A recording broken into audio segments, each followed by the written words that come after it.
Good morning, everyone. Welcome to the channel, SemperFi Mobile Auto Repair. I have a 2016 Jeep Cherokee Latitude with a 2.4 liter engine.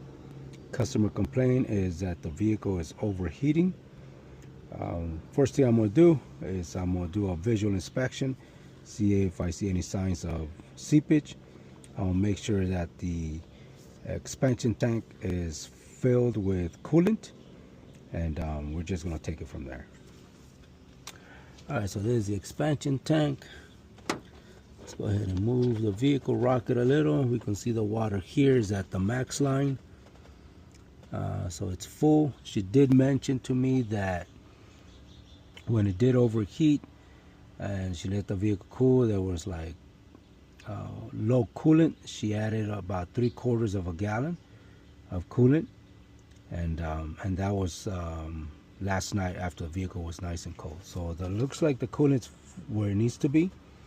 I'm gonna remove this engine cover.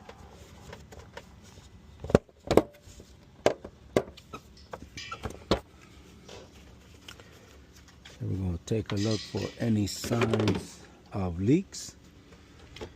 See, look around here, around the hoses, the radiator down there. I don't see any signs. I do see this wire here. It looks like a ground strap. Yeah, it is. And it's disconnected. You gotta figure out where this one goes. It's hanging down, so it has to go somewhere down here. Okay. Let me see. On this side of the radiator, I don't see anything. I don't see anything on the coolant hose, the lower coolant hose. There's a thermostat housing up in here. I don't see anything. Alright, went and got a light. I'm going to take a look underneath this thermostat housing. There's a couple of coolant hoses. Okay, none of them seem to be leaking. Okay. Firewall. Heater hoses. Yeah, nothing seems to be leaking. Alright. So what I'm going to do right now, I don't see no signs of leaks. I'm going to pressurize the cooling system and also check the radiator cap and see if I see any leaks, or if the radiator cap is, or the expansion cap is working properly. Alright, so just broke open the cooling pressure tester. What I'm going to do is inspect this radiator cap. This looks like it's the right adapter.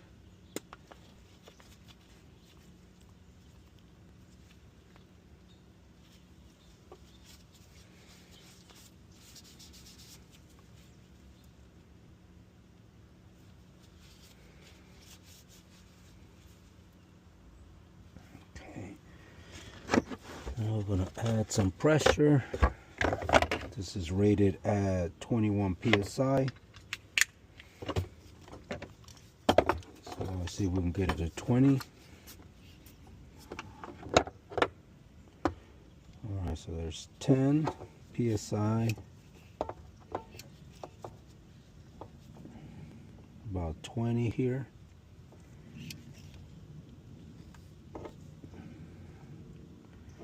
And once it gets to 21 psi, it should release. This is releasing at 20 psi. Yeah, actually 19. Once it gets to 19, it releases. Make sure it's nice and tight still.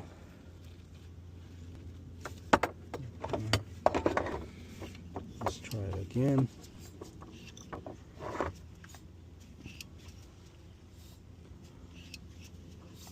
So it's working fine. So it gets about 20 and a half and it starts to release. So this cap is working fine. So let's go ahead and pressurize the cooling system. Alright, so I didn't have a cap, so I'm going to use this universal adapter. And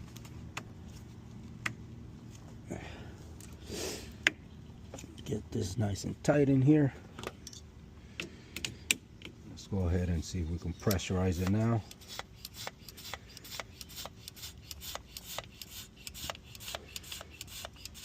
There we go. We're just going to add about 15 psi. Maybe I'll put it at 20.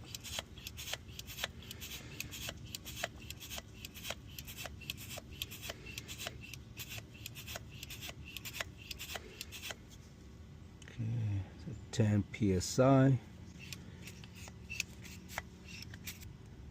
Okay, so it's at 15 psi.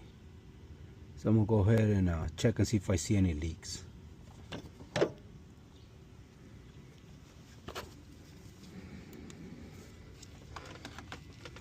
Checking on the radiator edges, upper radiator hose, lower radiator hose. Not seeing anything down there. Thermostat housing area. Not seeing any leaks coming.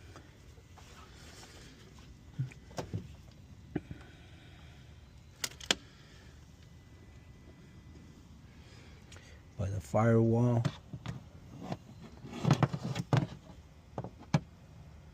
Yeah, I don't see anything down there. Look at all these hoses. Okay, so I'm not seeing any leaks whatsoever. Let's take a look at, see if it's any decay. No, it's still holding at 15 psi, so it's good. Check this back area here from the radiator. I don't see anything. Take a look at the back area here.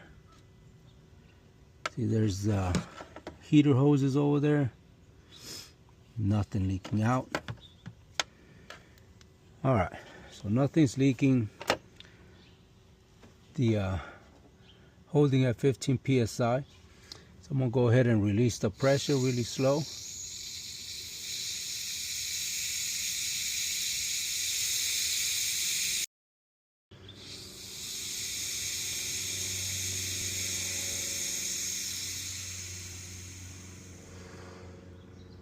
Alright, so I'm going to go ahead and remove this.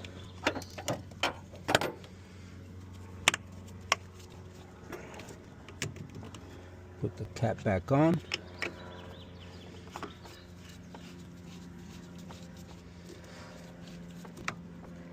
Nice and tight. Let's see.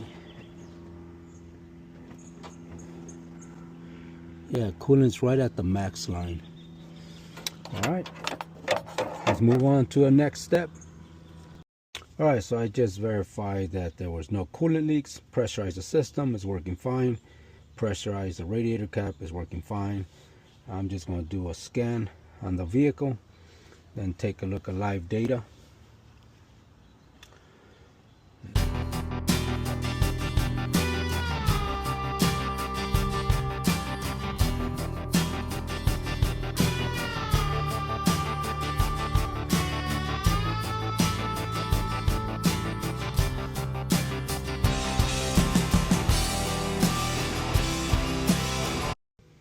Alright, so we're going to look at live data. Let's see if we can find, let's see the RPM. Let's see here.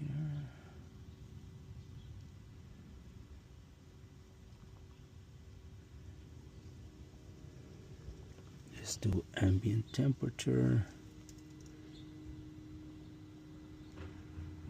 Not the voltage, just the temperature.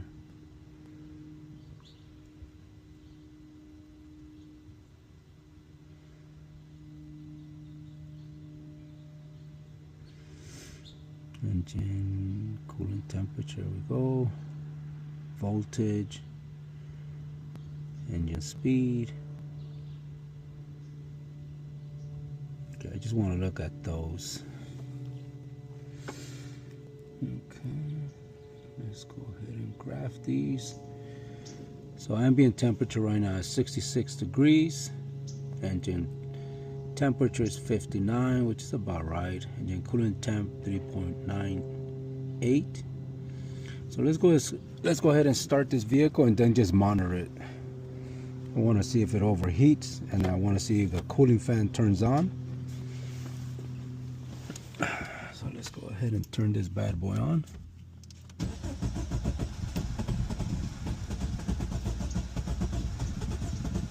Oh wow.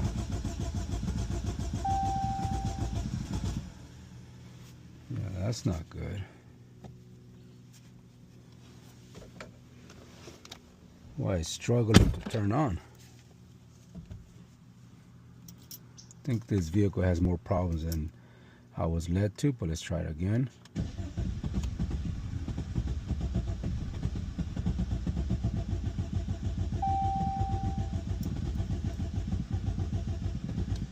Oh yeah.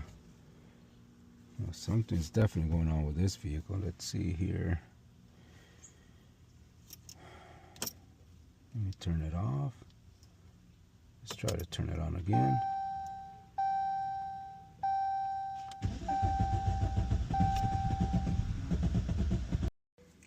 Alright, so we're going to go back. Let's see. Cylinder misfire, cold start, rough idle. This is stored, this is pending. Okay, let's go back in there.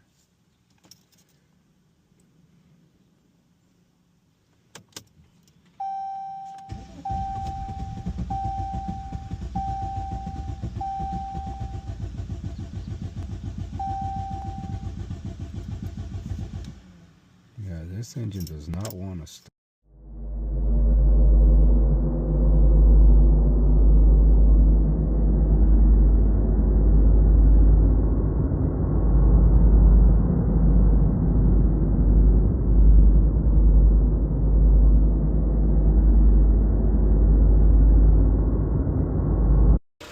Alright, so I just turned the vehicle on.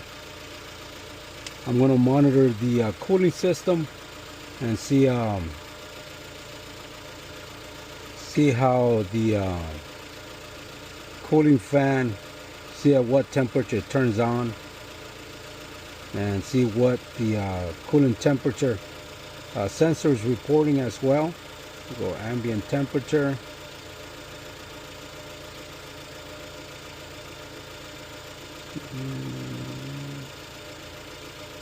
Engine coolant temp, RPM, the voltage,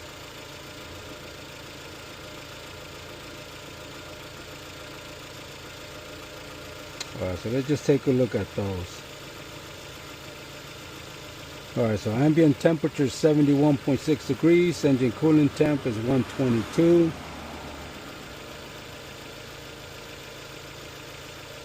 And the voltage is at 2.3 volts, RPM is 821. But like I said, it's at idle at the moment. So we're just going to monitor it and see at what point the cooling fan turns on. Alright, if I notice anything, I'll bring you guys back. But so far, everything seems to be working fine. But like I said, we're just going to monitor the temperature and see at what time that cooling fan turns on. Okay, I also added the high-speed fan state and also the low-speed fan relay state. So right now everything's off. Like I said, it's only right now the coolant temperature is 141 degrees. The voltage is at 1.87. So we're going to keep monitoring it, and if I see anything, I'll bring you guys right back. Alright, so we're back. The engine coolant temp is still, it's rising. The voltage on the coolant temp is dropping, which is what you want to see. There's 177. The relay state right now is off. The if you notice, also the high-speed fan state is off as well. But like I said, the coolant temp is only at 177. So everything's operating the way it should, and we're just going to stand by. And I said, if I notice anything, I'll bring you guys back. But I know this thermostat, I believe it's rated at 203 degrees Fahrenheit. And the fan should turn on around, I would say about 200 degrees Fahrenheit. But I'll verify with the manufacturer specs. Alright, so temperature's at 208 right now. The voltage on the temp sensor at 0.76 volts. The relays are still off. According to manufacturer specs, the thermostat is closed below 195 degrees Fahrenheit. So it should open right now. I know when I checked the expansion tank valve, it was where it needed to be as far as coolant level. So let's go ahead and take a look at it right now since it opened. We'll put the light, and there's definitely no thermostat in the expansion tank. So let me go ahead and add some. We have to be very careful here because it is at operating temperature. So we're just going to open it very slightly just to release some pressure.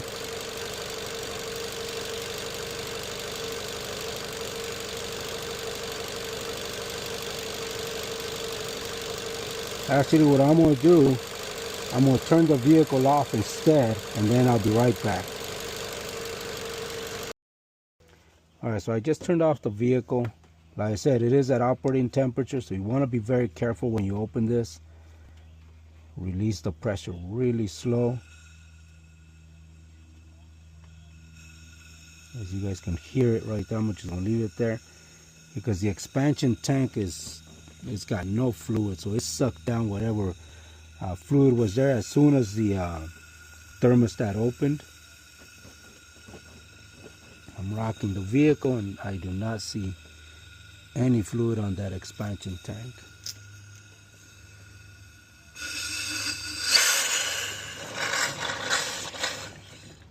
That's what happens. That's why you got to be very careful. See, it all came back up.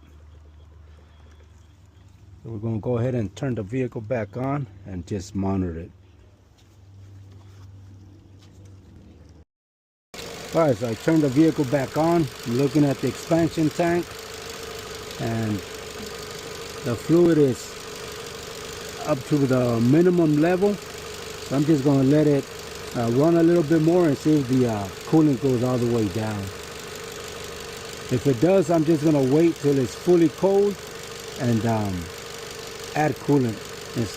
Because I say it's very dangerous to try to do this when it's hot, like when I was doing it right now. You have to be extremely careful not to open up the cooling system when it's at operating temperature and under pressure, because as you guys notice, that coolant just came straight up into the expansion tank. So you definitely do not want to open the system while it's under pressure and operating temperature. So I'm just going to let it run and monitor the cooling fan and see at what point it turns on. Once it does, I'll bring you guys back. Alright, so the vehicle already reached 226 degrees. Well, it was at 228. It started to drop. As you can see, the radiator fan is being controlled. It's at 8.9%. The high speed is off. At the moment, it was on and it just turned off. So once it increases temperature to about 228 degrees, the state changes from off to on, and also the pulse width on the radiator fan increases to about 15%. Right now it's about 8.98. The radiator fan at the moment, it's off, but it was on earlier, and we're just gonna monitor it a little bit more and then I'll show you guys. As you guys can see, it was on here, so it's operating as it should. So I believe the whole issue with this vehicle was that the coolant was just a little bit low. So we just have to make sure it's got plenty of coolant, and everything else seems to be working fine. That's going to conclude this video. If this helped you out, give it a thumbs up. so it can help somebody else out in the cyberspace highway. Like, comment, subscribe, and I'll see you guys on the next one. You guys have a good one.